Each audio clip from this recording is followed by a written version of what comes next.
All right, so I'm packing up to go to San Francisco. My flight leaves in about 2 hours. It's a little hectic. Just in my room right now, so please ignore the clutter. It doesn't really get much better than this. But anyway, yeah, packing up right now. I'm not really sure what this video is going to be.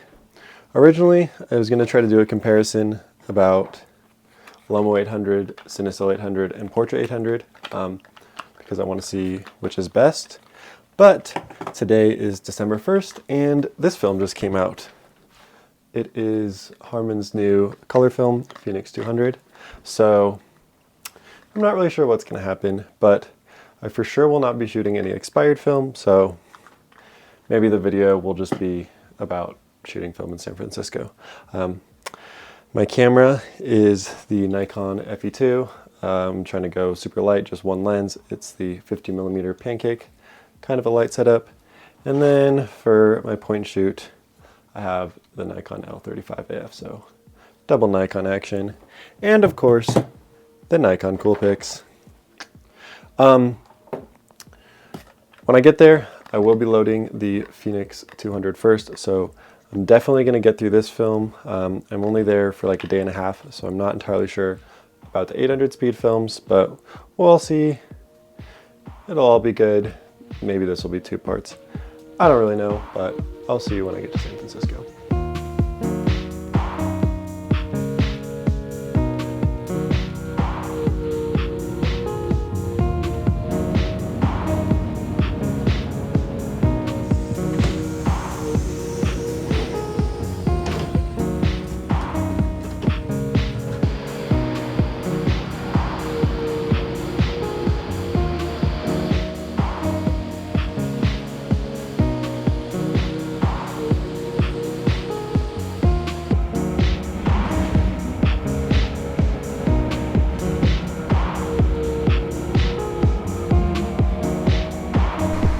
Alright, and we're in San Francisco. You probably can barely even hear me, and probably can't see me, so I'll talk to you later when I get inside, but that's my hotel right now.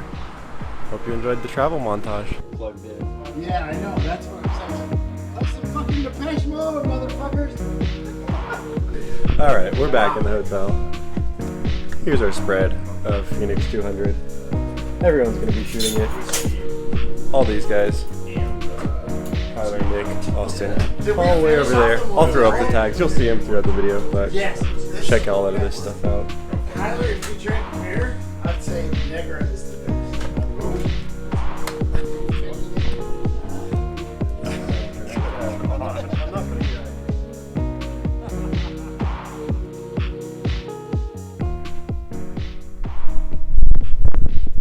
Alrighty, so we are in the hotel.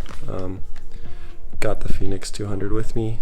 I also have 4 other rolls of Phoenix 200 with me because I met up with Paul, Austin, Kyler, and Nick over here in San Francisco, and we're all going to go shoot this film tomorrow. We're just going to walk around, hope for some good scenes, load it up, and just see how the roll goes. So yeah, that's the plan for tomorrow. Gonna load it in the Fe2. Probably going to try to shoot it relatively quickly. I've been seeing some sample photos and it doesn't look all that amazing, so I'm not going to take it too seriously. Just going to shoot it, have fun, but talk about the results later.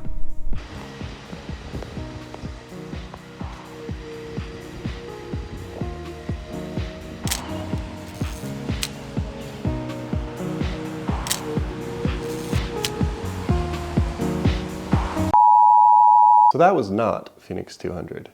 That shot was Lomo 800. I owe you guys a voiceover on this one. I took a lot of videos, but I didn't talk in any of them, and the ones that I did talk were super low quality. So let's get started on a voiceover. The morning, Saturday morning, I loaded Lomo 800 instead of Phoenix 200.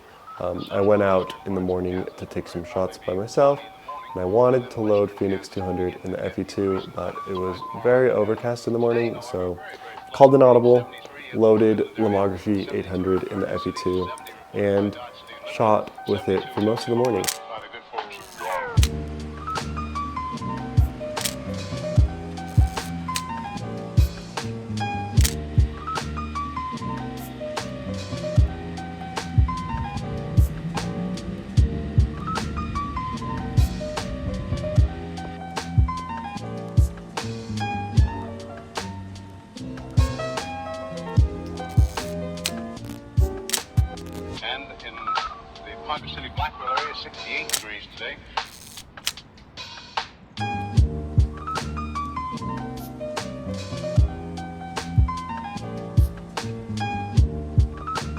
I would say it ended up being a pretty good call. I don't really want to trash talk Phoenix 200 in this video, but Phoenix 200 didn't perform that well, and I think it was better to have a strong performing film in the Fe2.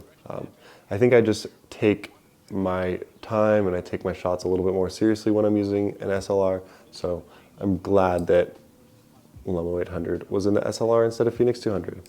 That's all.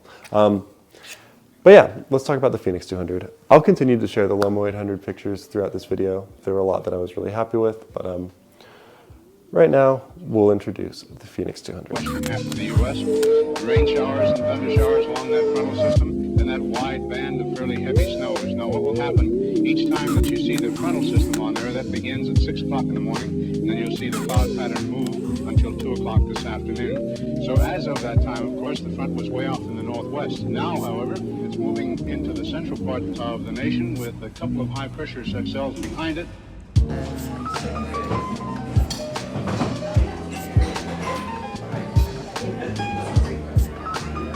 What are you shooting yours at, Nick? Oh god, my AE1 that's over there. Oh, it's over there. I loaded it up into the L35 AF a little bit later in the day. Like I said, it was pretty overcast for most of the day. We were walking around the pier at that point, taking a lot of pictures there. I think we were at like Pier 50 or something, and then we walked to Pier 1 or something. I'm not sure. I saw the Ghirardelli sign at one point. I didn't really know exactly where we were. I was mostly just following Paul because Paul knows San Francisco pretty well. And I was kind of just there along for the ride. Wait, I'm gonna put my phone away.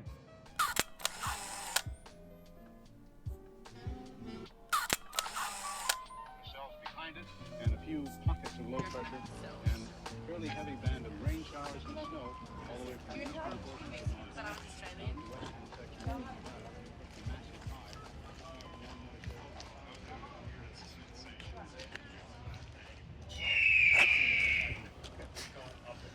That's the good stuff.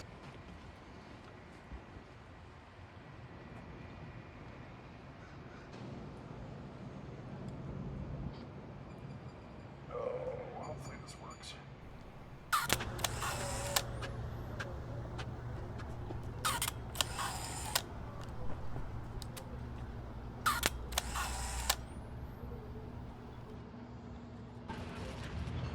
No shot in hell is way too bright.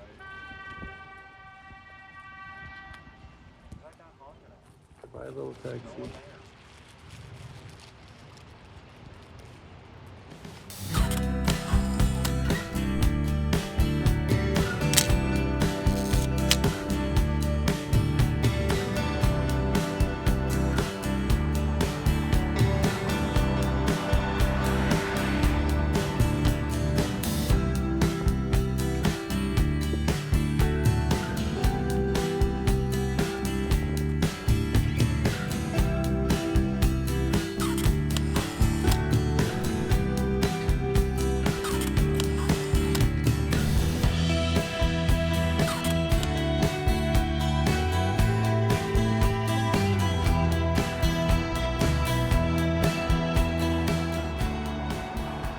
I was trying to get through this film fairly quickly. Took a lot of pics at the pier, and then after that we went up to the Painted Ladies. We were trying to get sunset up there. We were just hoping that like maybe the clouds would part and it would be this epic sunset, but that really didn't ever happen.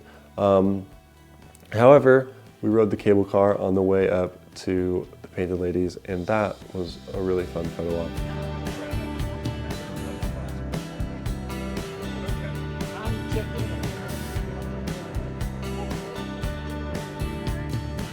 I took a ton of pictures on the cable car, and a lot of them are pretty touristy. Like, they kind of just look like tourist snapshots, which, I mean, it's fine by me because I was a total tourist, but I'm just saying you probably won't see those on my print shop because, yeah, they were very point and shoot-esque. I mean, I was just trying to get through the Phoenix 200, and I was having a fun time on the cable car, and I was just taking some pics. But then after the cable car, we walked up to the Painted Ladies.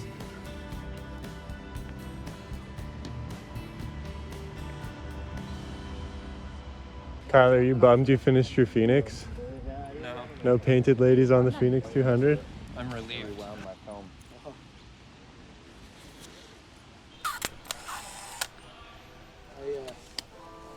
I used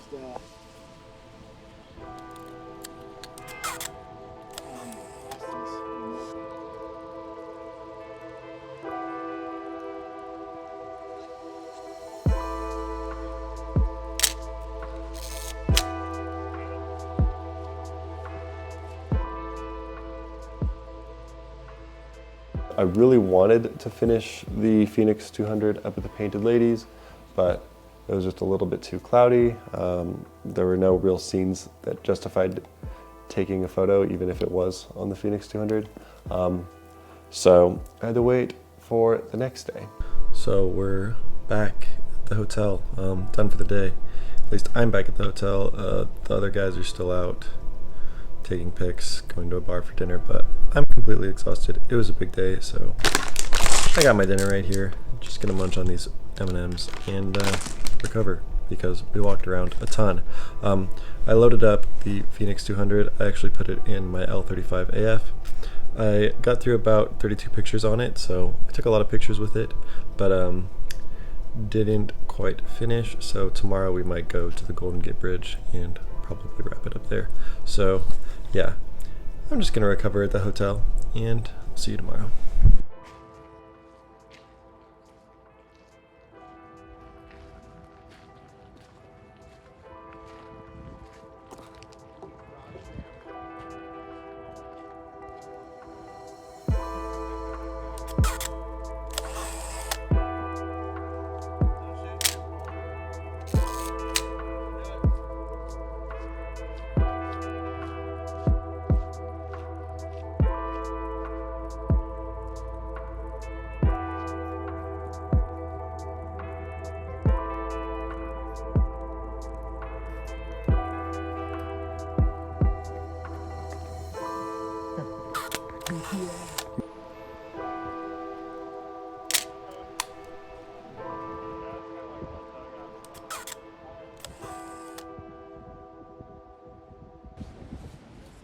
Cool. I think it matches the bridge nicely. Oh, sorry. The next day was Sunday and we were leaving at 2 on Sunday, so we didn't really have much time, but we all wanted to go to the Golden Gate Bridge in the morning and just take some shots there. So I had a couple frames of the Phoenix 200 left. I shot that there, and I'm actually really glad that I had some shots left because I think the bright red bridge really looked good on Phoenix 200. I mean, from the sample shots that I've seen out there floating online, this film has what seems to be like a red undertone to it. So I think the bright red subject kind of helped with the film. It just kind of brought it together. I don't know, maybe I'm going crazy, or maybe I just edited it to be that way. But anyway, I was glad that I took some pictures of the Golden Gate Bridge on this film. I also took a few on the Lomo 800 and finished up that roll there. And then that was basically it. That was the trip. We took a taxi.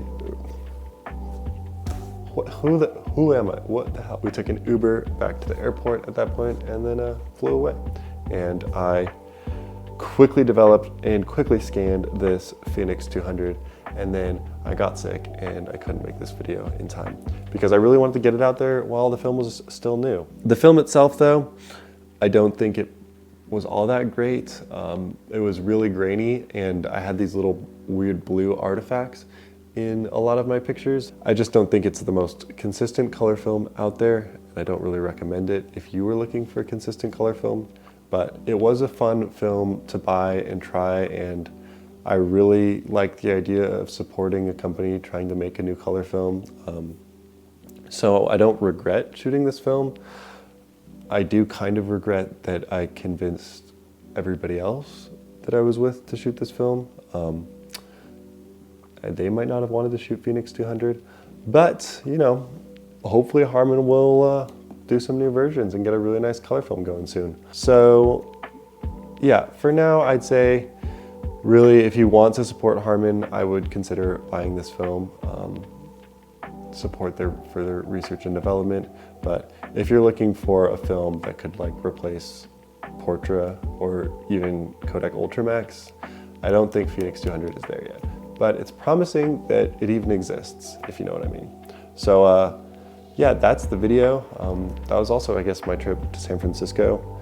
It was a little bit all over the place with what this video is going to be. I do still want to do the comparison between Lomo, Portra, and Cinestill 800. I'm personally curious to see which one is best and which would be my go-to 800, so I will get there down the line. But for now, I think I owe you a bit of good expired film videos. I've been doing a few not expired film videos, which is not cool because this channel is all about the expired film. So I will get back to those. But for now, thank you for watching this video. I hope you enjoyed it, and if you are considering shooting Phoenix 200, I say you should go for it, do what you want to do, and have a fun time shooting it. So thanks so much for watching, and I'll see you on the next one. Nice. Love it. Thank you. Have a good time. You too. Have a nice day.